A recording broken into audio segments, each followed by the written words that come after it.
Saudações montanhescas, eu sou o Gaspar e esse é mais um episódio do canal Filosofia na Montanha, sobre o tema da finitude. Aos novos inscritos que apareceram nessa semana, bem-vindo ao seu antro de entretenimento filosófico, esportivo, literário. Crises existenciais. Hoje nós vamos falar deste pequeno livro, A Morte de Ivan Ilitch, de Tolstói, um pequeno grande livro, pequeno no tamanho e grande na crise existencial que ele vai te trazer.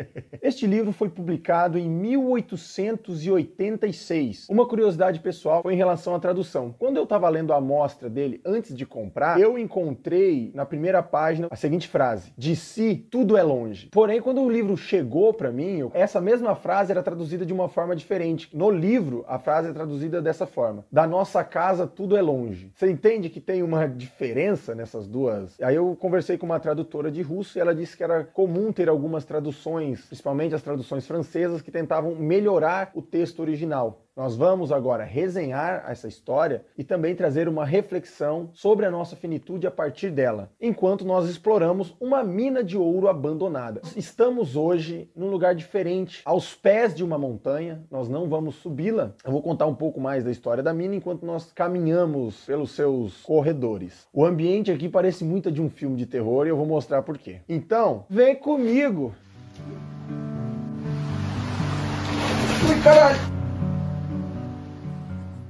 Bom, vamos falar um pouco sobre a mina.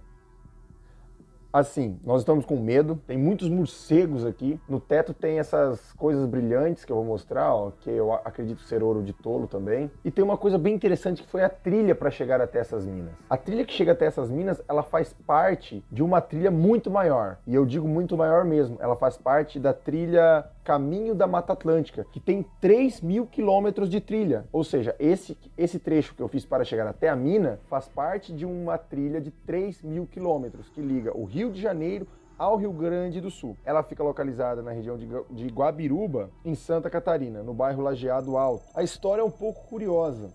Essa mina foi aberta em 1980 pela mineradora Auro Paula, do Rio de Janeiro. A mineradora investiu na extração de ouro aqui no território guabirubense, só que não valia a pena para ela, porque para cada tonelada de rocha eram extraídos apenas 15 gramas de ouro. Logo, ela foi abandonada. E agora nós estamos aqui porque se tornou um ponto turístico. E eu vou falar um negócio, cara. Eu já tomei alguns sustos aqui nessa mina por conta de morcego. Tá um fedor de merda de morcego, parece que eu tô dentro de um galinheiro. Então eu vou sair daqui das minas e vou seguir pelo rio em busca de uma cachoeira de águas cristalinas. E eu vou falar de Tolstói nas cachoeiras de águas cristalinas. E eu indo pra lá vai representar parte da história do livro A Morte de Ivan Ilitch, entre o começo das percepções dos sintomas da doença dele e o estágio final de sua vida. Ele se liberta do pensamento da morte em si, ele a aceita. Então nós estamos aqui no poço em que estava Ivan Ilitch, no buraco, e quando nós chegarmos para gravar e resenhar o livro na cachoeira de águas cristalinas, representará o final do livro, quando ele entende o que é a morte e se liberta então da dor. Até mais!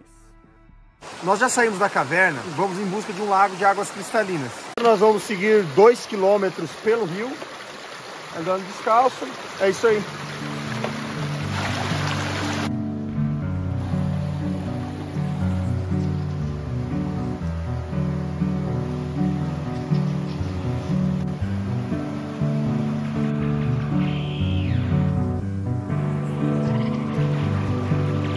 Após estarmos saturados do cheiro de merda de morcego e dos sustos que estes animais estavam nos causando, decidimos seguir pelo rio. E veja o que encontramos: ouro, isso mesmo, infelizmente, ouro de tolo. O ouro verdadeiro encontraremos só ao final da expedição.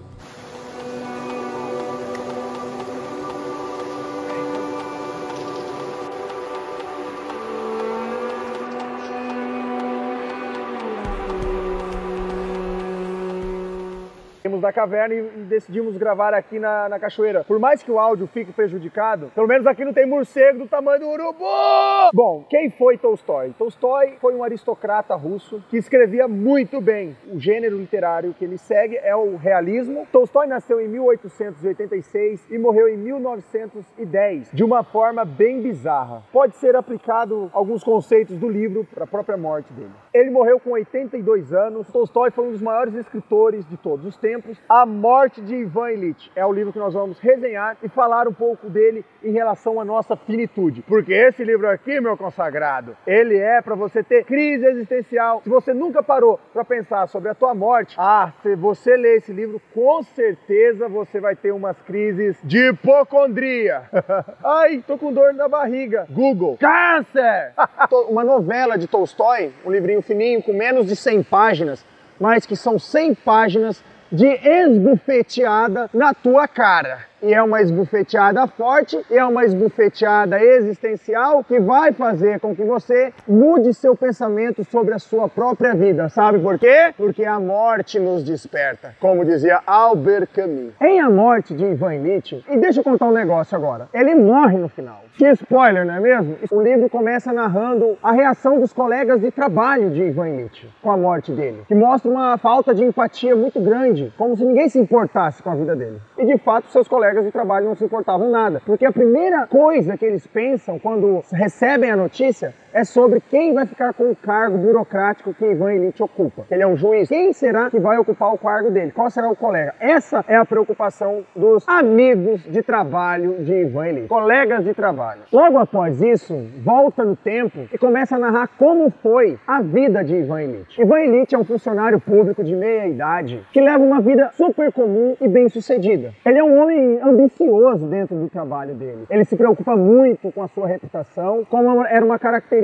da aristocracia russa. Na Rússia do século XIX, havia uma importância muito grande no status social que aquela pessoa ocupava. Ivan Ilitch tinha essa preocupação. Eu acho que essa ambição é comum em todos os países, em todos os lugares até os dias de hoje, não apenas no século XIX, né? Ivan Ilitch leva essa vida comum e monótona, sem prestar muita atenção no que acontece, até que um dia ele vê pela primeira vez tocado por um outro sentimento diferente do que ele tinha durante a vida, essa vida monótona, que é uma dorzinha aqui, uma dorzinha acolá. Aqui um leitor hipocondríaco começa a ficar maluco. Essas dorezinhas aqui e acolá, elas começam a fazer com que ele perca peso, começam a fazer com que ele perca o apetite, que ele comece a não conseguir trabalhar corretamente. E esses sintomas vão se escalando para uma coisa que vai ficando insuportável para o nosso herói Ivan Ilitch. E quando ele fica doente, você percebe que ele se torna, sabe quem? Sabe quem que Ivan Ilitch se torna quando ele fica doente? E é possível fazer esta inferência. Ele se torna ninguém mais, ninguém menos para a família dele que Gregor Samsa. Para quem não sabe quem é Gregor Samsa, é o personagem de A Metamorfose de Franz Kafka, que se transforma em um monstruoso inseto. A família de Ivan Ilitch, principalmente a mulher dele, começa a vê-lo como um incômodo constante. Inclusive no livro tem uma cena em que ele está gemendo muito de dor e ela vai no cômodo mais distante da casa para não escutar esses gemidos dele. E aquilo começa a se tornar um incômodo muito grande para ela e para a família também, para o filho. O incômodo do moribundo. O único conforto que Ivan Ilitch encontra enquanto ele atravessa esse período de doença é nas costas de um funcionário que ele tinha. Pedir para o funcionário levantar as pernas dele e deixar no ombro. Esse era o único conforto que Ivan Ilitch encontrava. Conforme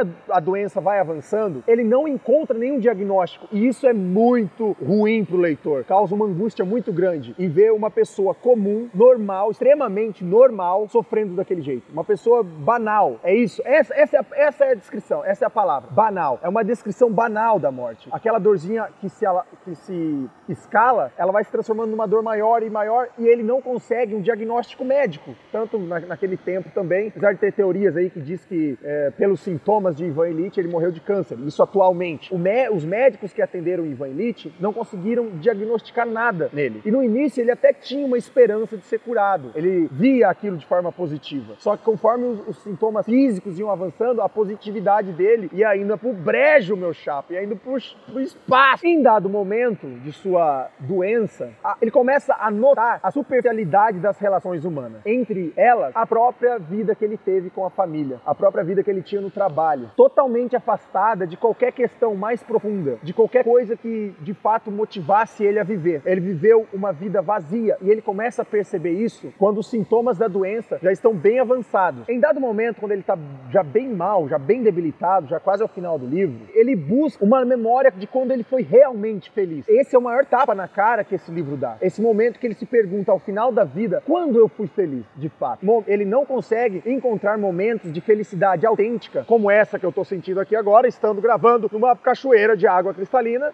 Isso dá sentido à minha vida, e é um sentido absurdo vir caminhar aqui descalço numa cachoeira. Ivan Illich não fazia nada disso, ele não encontrava nada que trouxesse nenhum sentido e nenhuma sensação de felicidade verdadeira para ele. E ele estava já bem mal, e ele viu que não tinha mais tempo de buscar essa felicidade que durante toda a sua vida ele ignorou por estar em busca apenas de bens materiais, apenas numa promoção no trabalho. Será que existe gente assim ainda hoje? Vou ler um pequeno trecho aqui. E ele começou a repassar em sua imaginação os melhores momentos de sua agradável vida. Mas, estranhamente, nenhum desses melhores momentos de sua vida tão agradável agora lhe pareciam o que pareceram na época. Nenhum deles, exceto as lembranças da infância. Lá na infância, havia alguma coisa realmente agradável com a qual seria possível viver. Se pudesse recuperá-la, mas a pessoa quem conhecer essa felicidade já não existia, como uma lembrança de outra pessoa. Veja só a importância de nós, como adultos, manter aquela chama da criança ainda viva dentro de nós. A partir do momento que essa chama da criança, aquela chama da risada, a chama de uma felicidade por poucas coisas, por coisas pequenas, a partir do momento que essa chama da tua criança interior apaga, você corre o risco de viver uma vida não autêntica. E uma vida não autêntica, para Tolstói, é uma vida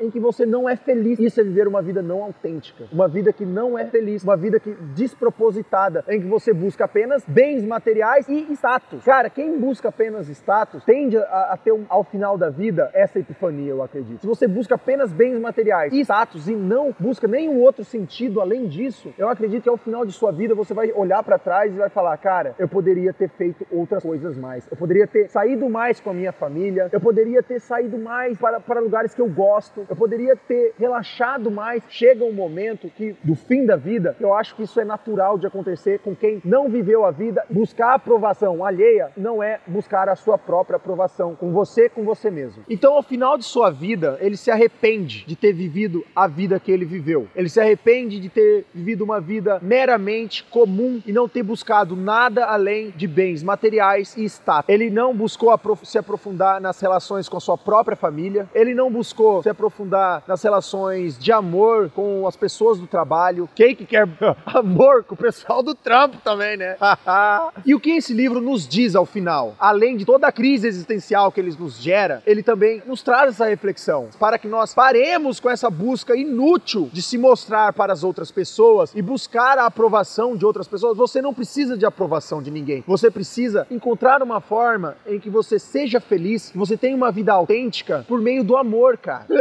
Amor! Apesar de toda a descrição banal que é esse livro da morte, esse livro é uma descrição banal, uma morte banal de uma pessoa. Mas que mesmo assim nos ensina muito sobre o que não fazer durante a vida. E agora, o momento que eu acho mais importante do livro é quando, de fato, Ivan Illich percebe que, eu vou morrer. E ele aceita isso. Ele se vê morrendo e ele fala, tá, eu vou morrer. Ele percebe isso e admite isso para si próprio. A separação dele com o mundo, a partir do momento que ele admite a separação dele, da consciência dele para com este mundo, muda a relação dele com a morte instantaneamente. E eu vou ler esse trecho para você entender como é impactante essa parte do livro. É a última página do livro, inclusive essa. E de repente ficou claro para ele que aquilo que o estava oprimindo e que parecera não querer deixá-lo, agora esvaecia-se por todos os lados. Sentiu-se cheio de pena por eles, a família dele. Deveria fazer alguma coisa para tornar-lhes isso tudo menos doloroso. Libertá-los e libertar-se desse sofrimento. Tão certo e tão simples, pensou. E a dor? O que foi feito da dor? Onde está você, dor? Você vê que ele para até de sentir dor quando ele admite a separação entre ele e a vida. Quando ele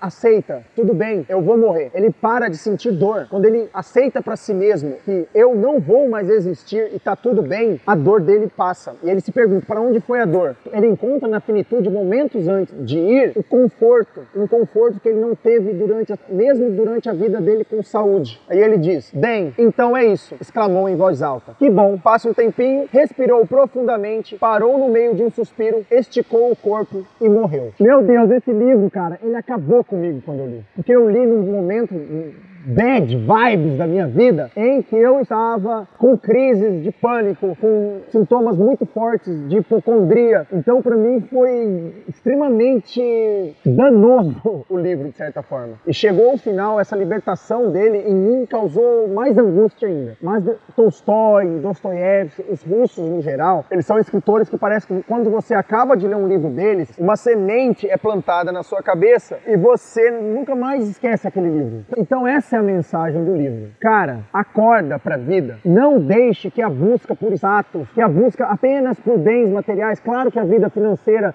dentro do sistema que nós vivemos, ela é importante. Eu não tô falando pra você, cara, se for o que vai te fazer feliz, faça também, todas, mas o que eu tô dizendo é que, cara, se você tá vivendo uma vida, que você tá num casamento, que você tá por uma questão de não se separar por bens materiais, muitos casamentos são dessa forma. As pessoas estão juntas porque não querem o incômodo de separação, de separar bens materiais. As pessoas estão em trabalhos que elas odeiam por conta de status e por conta da questão material. As pessoas fazem coisas que elas não gostam durante a vida inteira e não sabem e não se perguntam o porquê delas estarem fazendo aquilo. E isso, ao final da vida, vai vir uma conta para você. Pode ter certeza. Então, a partir de hoje, a partir desse momento, questione-se. Isso que eu estou fazendo tem sentido? Eu tenho um tempo limitado nessa terra.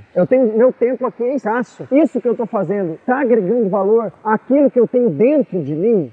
É profundo o que eu faço? Você entende? E a partir de hoje, a partir desse vídeo, você pode fazer esse questionamento. Ele é um questionamento perigoso, porque ele é um questionamento antissistema. Esse é o questionamento mais antissistema que você pode fazer para você mesmo. Porque a partir do momento que você se pergunta, cara, eu estou no trabalho, eu estou fazendo isso, aquilo, eu sou feliz fazendo isso? Eu poderia ser mais feliz fazendo outra coisa? Ainda que eu tivesse menos status, menos bens materiais, eu seria mais feliz? Então, pessoal, é isso. Essa é a reflexão que eu tirei do livro A Morte de Ivan Illich. Além de toda a crise existencial, ele traz esse tapa na cara para que você acorde e busque algum sentido mais profundo para a sua vida do que apenas status. Eu quero comentar sempre sobre a morte do escritor que eu estou abordando aqui. Tolstói, ele era membro da aristocracia. Ele era muito famoso em vida como escritor. Ele era muito famoso, ele alcançou fama em vida. E ele já era rico. Aí chegou um momento da vida dele que ele pensou, não, eu não quero mais isso pra mim. Eu quero uma vida comum agora. Eu quero ver uma vida comum, sem status, sem bens materiais. Aí o que ele fez? Ele saiu de casa, já velho, aos 82 anos, uma borboleta. Isso foi um susto com uma borboleta. Vocês viram? Ela passou ali, eu me assustei. Imagina com um morcego do tamanho de uma galinha. Ele saiu de casa, ele abandonou a família. A mulher que ele já não tratava tão bem assim. E ele saiu de casa, ele abandonou a família aos 82 anos de idade. Porém, nessa caminhada dele, você sabe que a Rússia não brinca em serviço quando o assunto é passar frio. E ele pegou uma pneumonia nesse rolezinho, fujão. Então, o que aconteceu? Ele morreu de pneumonia numa estação de trem. Morreu, como todos nós. Como dizia a monja Coen e como disse Ivan Illich antes do falecimento. Que bom, que bom. A monja Coen diz isso, o Ivan Illich também. Que bom, que bom. Então, pessoal, o vídeo fica por aqui. Espero que eu consiga arrumar esse áudio dessa cachoeira, porque a proposta é essa, é gravar nos lugares que ninguém grava. Gravar na montanha, com vento, furacão. Tô até rouco, tô ficando sem voz, porque eu tô falando muito alto. O vídeo fica por aqui. Eu desejo que você mude e encontre um sentido para a sua vida a partir deste vídeo. Eu desejo que você encontre um propósito maior, se você ainda não tiver encontrado, e que este propósito guie todos os seus passos e que você consiga alcançar a felicidade em vida. Até mais, até o próximo vídeo.